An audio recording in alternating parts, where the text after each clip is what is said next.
Cementerio de Comillas. Ángel al viento con sus alas desplegadas. Risas infantiles que brotan de la zona de los ataúdes de los niños. Una muchacha es enterrada viva. Sobrevive una noche en cámara sepulcral. Alguien que la quería tiene un presentimiento. Y como adivinador de enigmas, como redentor del azar, se acerca sigiloso al cementerio con un pico.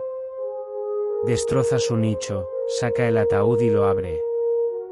Con su traje blanco envuelta en leve celofán, vuelve de su soledad, la novia. Abre los ojos y respira, se levanta de su tumba. Con su melena purpúrea y su rostro pálido, recupera el aliento con sorpresa y escalofríos, sin signos de sufrimiento. Enamorada, visualiza fragmentos del pasado, incluso de su futuro. Baila con su amado como dos sombras. En este histórico cementerio cercano al mar, en Comillas. Ambos caminan con pies de paloma. Huyen de allí para no ser vistos. Saben que las montañas más altas vienen del mar, por las huellas.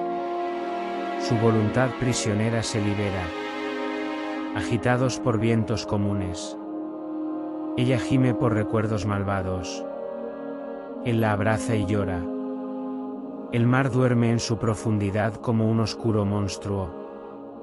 Las palabras silenciosas a veces son las que traen la tempestad.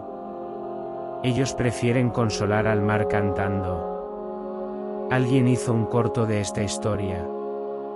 Una experiencia inolvidable. Aunque no se llegó a estrenar.